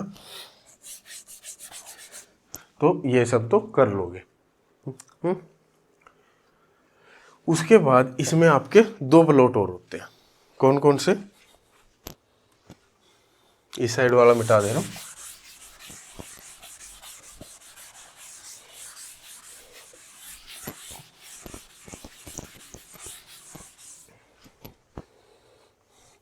इसमें आपके दो प्लॉट आते हैं, एक लिनेवन बर्ग प्लॉट, एक AD होस्टे plot.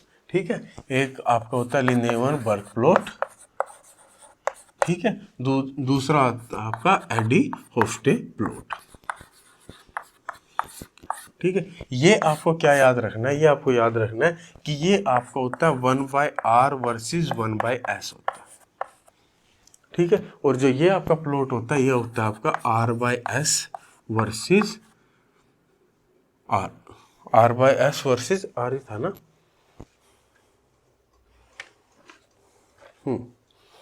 r/s versus r। ठीक है, तो ये होता है आपका r/s वर्सेस r और ये होता है आपका 1/r वर्सेस 1/s। ठीक है, अब ये बनाएंगे कैसे?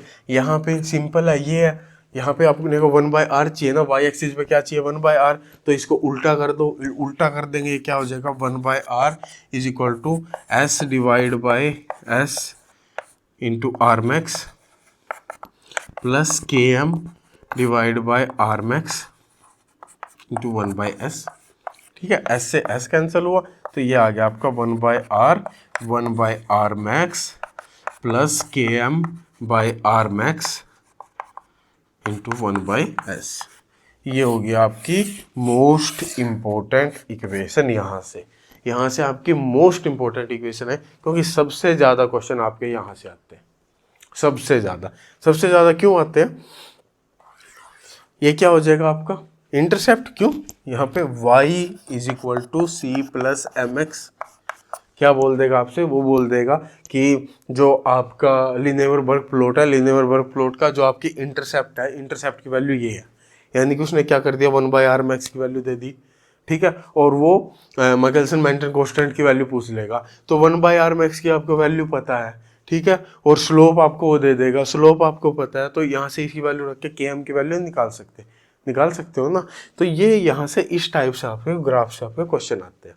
ठीक है, सेम आपका अगर मैं इसका लेके चलना चाहूँ तो इसका भी r/s वर्सेस r का अगर आपको ग्राफ बनाना है तो क्या करो, मेरे को क्या चाहिए? r/s versus r।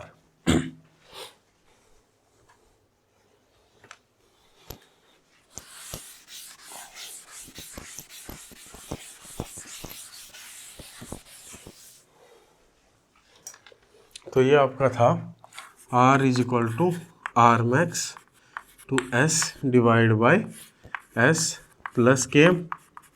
ठीक है, दोनों को क्रॉस मल्टीप्लाई कर दो तो ये क्या आ जाएगा? r/s plus R K M is equal to R max और s। ठीक है, ये आ गया। अब s से डिवाइड कर दो सारे को, s से डिवाइड करेंगे तो क्या आ जाएगा? r plus r/s into K M is equal to R max. ठीक है, अब अपने को r/s चाहिए ना, तो के एम से भी डिवाइड कर दो, तो के एम से डिवाइड करेंगे ये आ जाएगा r/km plus r/s is equal to R max by K M. यही आ जाएगा ना। अब इस r को उस साइड लेकर चले जाओ तो ये आ जाएगा आपका r/s is equal to R max by K M minus r/km। तो ये आपका 1/km आपका स्लोप हो गया, ये आपका इंटरसेप्ट हो गया, ये आपका y हो गया और ये आपका हो गया x। ठीक है, तो यहाँ से आपका एक ये y is equal to C minus M X का आपका यहाँ से ग्राफ आ जाएगा। समझ में आ गई बात? ठीक है, चलो अब इसके बाद आपकी दो टर्म आती है, टर्नओवर नंबर और कैटालिटिक एफिशिएंसी। तो कैटालिटिक एफिशिएंसी आपकी किसके इक्वल होती है? वो होती है आपकी K2/Km के इक्वल। ठीक है। कैटालिटिक एफिशिएंसी आपकी होती है K2/Km के इक्वल, और टर्नओवर नंबर होता है आपका K2 के इक्वल। ठीक है। टर्नओवर नंबर आपको वैसे पता भी होना चाहिए टर्नओवर नंबर क्या है, क्योंकि कई बार इससे आपका थ्योरेटिकल क्वेश्चन भी आ जाता है। ठीक है। टर्नओवर नंबर क्या होता है? टर्नओवर नंबर आपको होता है कि कितने आपके जो सबस्ट्रेट हैं प्रोडक्ट में चेंज हुए, number of substrate molecule converted to product divide by number of enzyme consumed per unit time. यानी कि कहने का मतलब क्या है कि पर यूनिट टाइम में कितने एंजाइम की हेल्प से जो सबस्ट्रेट से प्रोडक्ट में चेंज हुए, कितने सबस्ट्रेट वाले मॉलिक्यूल आपके प्रोडक्ट में चेंज हुए। ठीक है। दोबारा सुन लो कि पर यूनिट टाइम, पहली बात ये सारी चीज़ पर यूनिट टाइम में चल रही है। पर यूनिट टाइम में कितने सबस्ट्रेट वाले मॉलिक्यूल प्रोडक्ट में चेंज हुए और उन्होंने कितने नंबर ऑफ एंजाइम यूज़ किए। ठीक है। तो ये आपका आता है टर्नओवर नंबर। ठीक है। ठीक है, देख लो।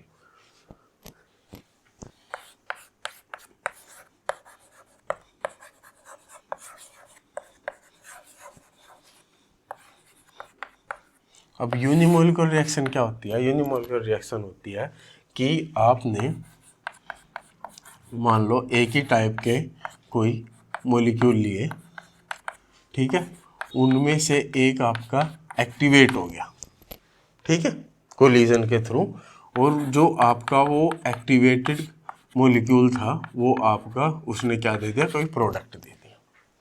ठीक है। तो ये आपकी क्या होती है? यूनिमोलिकुलर रिएक्शन होती है। इसमें आपके एक ही टाइप के मॉलिक्यूल होते हैं जो आपस में कोलाइड करते हैं। अब इसका जो रेट है, सिंपली जो मैंने पीछे रेट निकाला था वो क्या आया था, K1 K2 E0 S divide by K1 S plus K-1 plus K2, यही आया था ना। तो अब इसका रेट निकालने के लिए सिमिलर सा ही है, K1 K2 है, K1 K2। ठीक है। अब E0 और S, E और S वहाँ पे दो टर्म थी, यहाँ पे दोनों ही A है, तो A है तो दोनों A अगर मैं मल्टीप्लाई करूँ तो A स्क्वायर हो जाएगा। समझ आई बात? उसके बाद अब मान लो K1 को भी A मिल गया, K2 को भी A मिल गया, किसको नहीं मिला? K-1 को नहीं मिला, तो K-1 को दे दो, K-1 ऑफ A प्लस आ जाएगा आपका K2, तो ये आ जाएगा इसका रेट। ठीक है। जो आपको क्या करना है, ध्यान रखना है। ठीक है। एक टर्म आती है इसमें ये, अब ये चीज़ कि आपका हाई कंसंट्रेशन पे या हाई प्रेशर पे क्या होगा, फर्स्ट ऑर्डर होगा, सेकंड ऑर्डर होगा, वो आप निकाल सकते हो। मान लो कंसंट्रेशन आपकी बहुत हाई होगी, कंसंट्रेशन हाई होगी तो ये क्या हो जाएगा, ये डोमिनेट करेगा, ये आपका चला जाएगा, डोमिनेट करेगा तो इसको नेगलेक्ट कर सकते हैं, तो ए से एक ही कैंसिल हुआ, तो हाई कंसंट्रेशन पे क्या हुआ, हाई कंसंट्रेशन पे वो आपका फर्स्ट ऑर्डर हुआ। ठीक है। अगर लो कंसंट्रेशन होगी तो इसको नेगलेक्ट कर दिया, इसको नेगलेक्ट कर दिया, अब K2 से K2 कटा तो यहाँ पे ए का स्क्वायर ही रहा, तो लो पे आपका क्या रहा, लो पे वो आपका रहा सेकेंड ऑर्डर। ठीक है, सिंपल सी बात है। उसके बाद इसमें आपकी एक टर्म आती है ऑब्जर्व्ड रेट कांस्टेंट। मान लो ऑब्जर्व रेट कांस्टेंट क्या होता है, वो होता है आपका K डैश। ऑब्जर्व क्या, अब हमें क्या ऑब्जर्व हो रहा है, हमें ऑब्जर्व हो रहा है भाई हमने तो एक ही टाइप के मॉलिक्यूल लिए थे ए से ही हमें क्या मिल गया, प्रोडक्ट बी मिल गया, उसका कुछ भी रेट कांस्टेंट रहा होगा K डैश। K डैश आपका क्या, ऑब्जर्व रेट कांस्टेंट, तो यहाँ से जो रेट आएगा वो क्या आएगा, K डैश इंटू ए, ये भी इसी रिएक्शन का रेट है, ये भी इसी रिएक्शन का रेट है, दोनों को कंपेयर करें तो एक ए से एक ए कटा, जो आपका K डैश आया वो किसके इक्वल आया, K1 K2 A divide by K-1 A plus K2, यही आया ना। तो ये है आपका इम्पोर्टेंट, यहाँ से भी आपके काफ़ी क्वेश्चन आते हैं। यहाँ से कैसे आएंगे क्वेश्चन, सबसे पहले तो कंसंट्रेशन का ये आ जाएगा। मान लो हाई कंसंट्रेशन हुआ, हाई पे तो ये निगलेक्ट किया, तो हाई पे कहाँ चला जाएगा, ये जीरो ऑर्डर चला जाएगा, और लो पे फर्स्ट ऑर्डर। ठीक है, एक तो यही चीज़ आ गई। दूसरी चीज़, अगर मैं क्या कर दूँ, इसको उल्टा कर दूँ, 1/k' देखूँ मैं, तो 1/k' आपका किसके इक्वल आया, k-1, a से a कैंसिल हुआ, तो k-1 divide by k1 k2 plus k2 से k2 हुआ 1/k1 इंटू a। ठीक है, तो आपकी ये एक इक्वेशन आ गई, ये हुआ आपका y is equal to C plus M X. ठीक है, तो यहाँ से ग्राफ से आपको क्वेश्चन पूछा जा सकता है। ठीक है, मान लो कुछ भी दे दिया उसने, y इंटरसेप्ट दे दिया, स्लोप दे दिया, वहाँ से मान लो उसने स्लोप दे दिया, बिल्कुल सीधा 2 नंबर का क्वेश्चन। उसने क्या किया कि इसके लिए आपकी स्लोप की वैल्यू ये है, और बताओ रेट ऑफ एक्टिवेशन। अब पहले अगर रेट ऑफ एक्टिवेशन ही नहीं पता होगा, रेट ऑफ एक्टिवेशन कहाँ हुआ, एक्टिवेट कहाँ हुआ, k1 में हुआ ना, तो ये है आपका रेट ऑफ एक्टिवेशन, k-1 क्या हुआ, उसका रेट ऑफ डीएक्टिवेशन। ठीक है, यहाँ से और एक और चीज़, जहाँ जो क्वेश्चन आपको मैंने कई बार देख लिया, वो क्या होता है, मान लो यहाँ पे आपको 2 ऑब्जर्व रेट क्वेश्चन दे दिए, 2 ऑब्जर्व रेट क्वेश्चन, 2 कंसंट्रेशन दे दी, तो क्या करोगे, 2 इक्वेशन बनेगी, यहाँ से 2 इक्वेशन बनेगी, दोनों इक्वेशन को यूज करोगे, यहाँ से माइनस करोगे, तो आपका एक और मान लो ये 1/k' था, और ये k" मैंने मान लिया, ये क्या आ जाएगा, k-1/k1 k2 plus 1/k1 into मैंने ये मान लिया a". ठीक है, ये a' था। अब ये 2 इक्वेशन है, इसमें से अगर मैं ये इक्वेशन माइनस कर दूँ तो मेरी एक क्या आ जाएगी, यहाँ से एक इक्वेशन आ जाएगी ना, 1/k minus 1/k' minus k" is equal to, ये कॉमन था, ये कैंसिल आउट हो जाएगा, 1/k1, ये आ जाएगा 1/a' माइनस 1/a'। ठीक है, यहाँ से आपके काफ़ी क्वेश्चन आते हैं भाई। ठीक है, इस चीज़ को देख लो, यहाँ से आपके बहुत क्वेश्चन आते हैं। तो ये हुआ आपका यूनिमोलिकुलर रिएक्शन वाला पार्ट। इसके बाद क्या आता है, इसके बाद आती है आपकी अर्हीनियस इक्वेशन।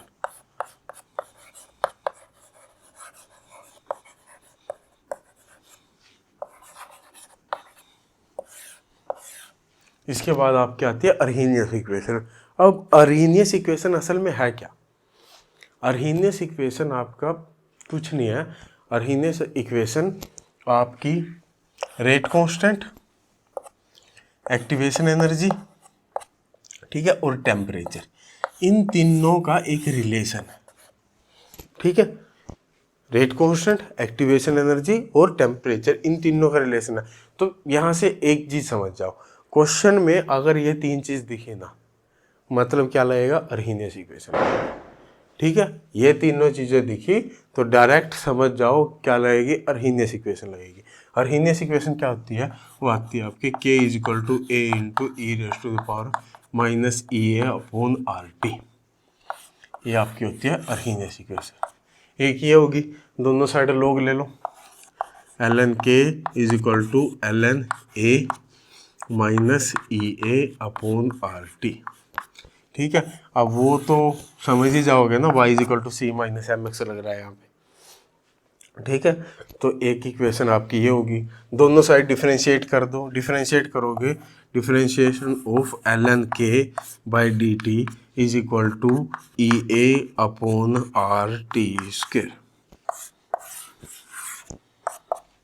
ठीक है, एक आपकी ये आ गई। ठीक है, ये तीनों के तीनों आपको पता होनी चाहिए। एक चीज़ और यहाँ से आपको पता होनी चाहिए, जो अर्हीनियस है ना, यहाँ से आपको पता क्या चलता है, यहाँ से आपको पता चलता है, अब हमने कोलिजन थ्योरी से देखा था भाई, अगर कोई भी आपकी रिएक्शन हो रही है ना, वो आपके मॉलिक्यूल के कोलिजन की वजह से हो रही है, और जो इफेक्टिव कोलिजन होते हैं ना, उन इफेक्टिव कोलिजन की वजह से ही आपके प्रोडक्ट बनते हैं। ठीक है, कुछ इनइफेक्टिव कोलिजन होते हैं, कुछ इफेक्टिव कोलिजन होते हैं, अभी हम करेंगे आगे। ठीक है, यूनिमोलिकुलर थ्योरी, वहाँ पे ये सब आएगा। ठीक है, तो जो आपका ये k है ना, और ये a, अब a क्या है, a आपको मैक्सिमम वैल्यू बताता है। मैक्सिमम वैल्यू किस चीज़ की बताएगा? ए आपको मैक्सिमम वैल्यू बताएगा total number of collision, total number of collisions. ठीक है, टोटल नंबर ऑफ कोलिजन आपके कहाँ से पता चलेंगे? आपके ए से पता चलेंगे। उसके बाद आगे ये ई रेस टू पर ई ए अपॉन आर टी, ये आपको क्या बता रहा है? ये आपको बता रहा है fraction of effective collision, fraction of effective collision. ठीक है, अब यहाँ पे इस चीज़ को तो समझ जाओ ना।